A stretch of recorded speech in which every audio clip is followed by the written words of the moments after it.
This video is sponsored by ExpressVPN. If you are unhappy with the situation, you must vote for change, and that is why I'm really strongly recommending that people vote for AfD. That's my strong recommendation. I think Alice Weidel is a very reasonable person, and hopefully people can tell just from this conversation, nothing outrageous is being proposed, just common sense. As I've said publicly, I think only AfD can save Germany, and I just want to be very clear about that. Only AfD can save Germany. After already helping Donald Trump land in the White House, Elon Musk is now gunning for Europe's political establishment. And he's really not holding back. He kicked things off in the UK, where he's gone on an absolute tweeting spree, posting at least 50 times about how terrible he thinks the Prime Minister, Keir Starmer, is. Yes, we actually scrolled through his entire feed. You're welcome. Among the tweets, Musk repeatedly called Starmer to step down. Subtle, right? Oh, and then there's this gem. Musk shared a poll suggesting that America needs to save Britain from his tyrannical government. Sure, Elon, sure. Next, Musk turned his attention to Germany. First, he called for Chancellor Olaf Scholz to resign, and then pivoted to championing the AfD, which he described as Germany's last hope.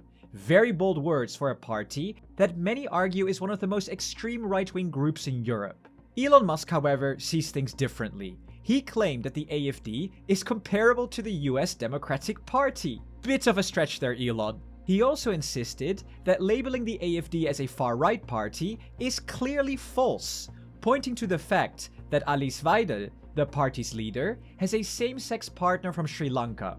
Not sure that argument holds, but let's dive deeper. In this video, we're going to explore 1. Why Elon Musk thinks the AfD is Germany's last hope, 2. What the AfD actually stands for, and 3. Whether Musk is right. To answer these questions, we'll turn to Elon Musk's recent interview with Alice Weidel, which took place only yesterday. It was a bit of a chaotic conversation on topics like politics, Hitler, dinosaurs, and space. Yes, really, but we will do our best to break it down for you. Musk wasted no time claiming that Germany's economy, once the powerhouse of Europe, is now suffocating under layers of bureaucracy and regulation. As an example, he brought up the nightmare of opening his gigafactory near Berlin, where it took an eternity to get the permits. He mentioned the 25,000 pages of paperwork he had to print, stamp, and physically transport by truck to satisfy Germany's regulatory demands. Yes, actual trucks. Weidel quickly agreed. And it's not only about bureaucracy, it's also about taxes. Germany has the highest taxes of all OECD countries. So the normal German employee, he works more than half of a year for the state. You have to imagine that. To be fair, their diagnosis is pretty spot on. Germany's economy has been stagnant for 2 years. And when it comes to regulation, both Germany and the EU love overcomplicating things. And yes, Germany's taxes are sky high. There was little discussion on actual policy though, but when looking at the AfD's manifesto, their plan includes sweeping deregulation, lower corporate taxes, and scrapping environmental regulations. The next big topic was energy. When I saw that Germany was turning off the power plants after being cut off from gas supplies from Russia, I thought this is one of the craziest things I've ever seen. Just when Germany most needs electricity, Yes. Germany is shutting down one of the best sources of electricity, which is nuclear power. Musk's diagnosis here, once again, spot on. Turning off the last 3 nuclear power plants during an energy crisis. What were they even thinking? Unsurprisingly, even Germany's European neighbors are frustrated with these ideological moves. Weidel chipped in too, saying, You don't need to be very smart to encounter that you cannot run an industrial country with just wind and solar, because you don't have any energy when the sun doesn't shine and when the wind doesn't blow. And this is a major problem. So, the AfD wants to go back to nuclear power, fossil fuels, and combustion engine cars. And environmental and climate consequences? The AfD doesn't seem particularly concerned. Their plan includes extending the lifespans of coal plants, dismantling wind farms, and scrapping the CO2 tax altogether. But here's the big one. They want to go back to getting gas from Russia, because nothing screams energy independence like relying on a country actively waging war in Europe. And this is where the cracks in the interview really started to show. Why wasn't this challenged? Musk didn't bother to press the AfD on some of their most controversial policies, like their push to leave the EU and the euro, arguably the single most consequential issue for Germany's economy. But before we dive into that, here at EUMS, we love streaming platforms like Netflix, Amazon Prime, and Disney+. Whether it's documentaries for research, or let's be honest, some well-earned TV show binging when the news is slow. Say my name. They're a massive part of our lives. But you know what really sucks? Living here in Germany, I only get access to the very tip of the iceberg. Did you know there are over 18,000 shows and movies out there? Yet I'm stuck with only a fraction of them. Why? Well, because of regional restrictions. And with Netflix getting more and more expensive, you deserve to unlock all 18,000 options. Yes, all of them. And this is where ExpressVPN comes in, your go-to product to watch, well, anything. Want to watch How I Met Your Mother? Log into Netflix US and boom, it's right there. Feeling like a movie night? Connect to Netflix Canada and watch Inception, an absolute classic. Or switch over to Netflix Netherlands to watch 1917, one of the best World War I movies I've ever seen. But ExpressVPN isn't just about streaming, it's your key to online security. With just one click, you get the very best-in-class encryption to keep your data safe, even on public Wi-Fi. And no, Chrome Incognito simply won't cut it. Your internet provider, advertisers, and hackers can still see what you're doing.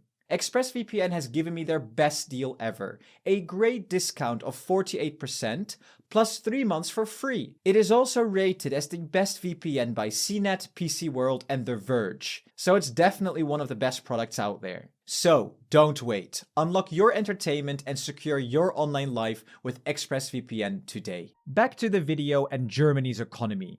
You see, something that wasn't discussed or even mentioned is that the AfD wants a referendum to pull Germany out of the EU, a Dexit, and scrap the euro in favor of the Deutsche Mark.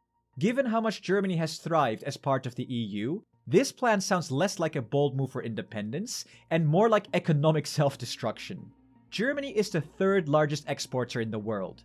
That's huge for a country its size, and something to be proud of. But how has it come to this? Well, to a large extent, the European Union. More than half of Germany's exports go to fellow EU countries, and the euro keeps things simple. No exchange rate drama, no currency risks, just smooth, predictable trade. Perfect for an export giant like Germany. Now imagine ditching the euro and bringing back the Deutsche Mark. Suddenly, German businesses are dealing with exchange rate headaches, extra costs, and a whole lot of uncertainty. What makes things even worse is that a Deutsche Mark would almost certainly be stronger than the euro.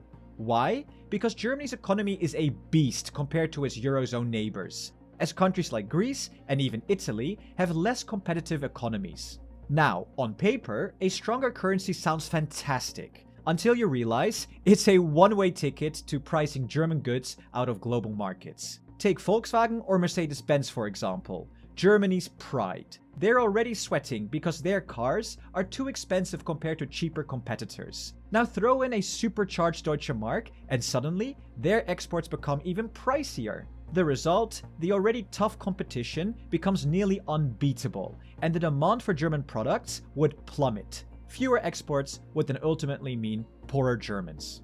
Another major topic in the interview was the AfD's identity, or rather, what to classify them as.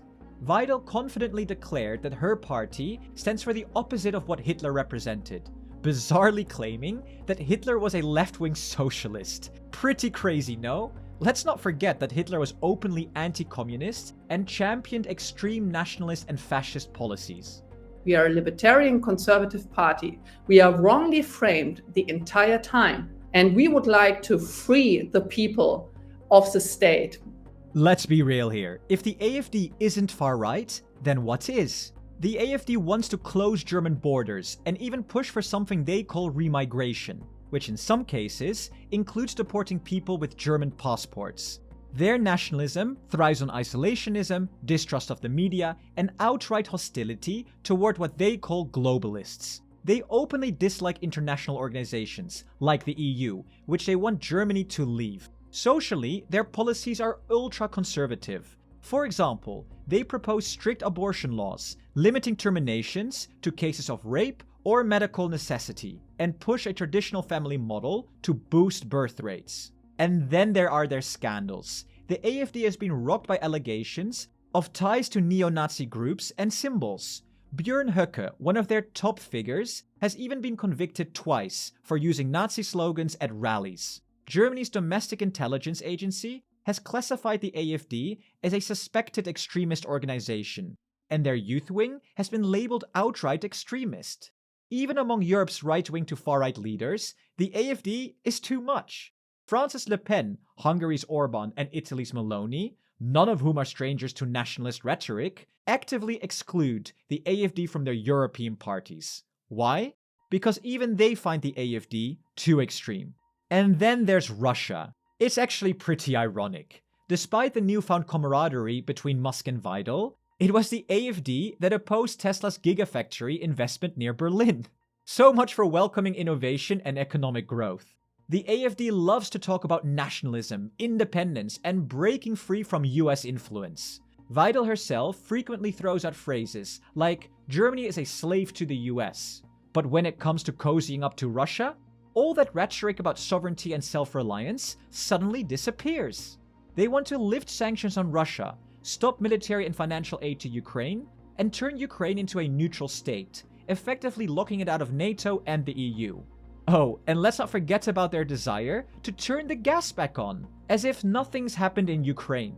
At EU Made Simple, we really wish Elon Musk had taken the opportunity to probe and challenge Weidel during their interview.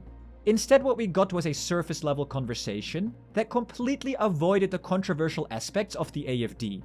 Musk's diagnosis of Germany's struggles really isn't far off, but his claim that the AfD is the only party that can save Germany, that's just plain wrong. Honestly, I'd be surprised if Musk could even name other German parties, let alone what they stand for. Anyway, at least now you know where the AfD stands. We'll be diving into other parties and their platforms in Germany in future videos, as we gear up for the elections in February. So subscribe if you are interested. Thanks again to ExpressVPN for sponsoring this video. If you want to protect your identity, keep your anonymity, and get more content from your streaming platforms, click on the link in the video description and get ExpressVPN with a special discount. There's even a money-back guarantee in the first 30 days, so you can test the whole thing completely risk-free. Let us know what you think of the video and whether you agree or disagree with Elon Musk. To support us further, consider joining us on Patreon. Every contribution helps us bring you more in-depth discussions on Europe's future. Thank you to our presidents, Jan, Sjoukje, Kristin, Peter, HEVD, and BJ. See you in the next video.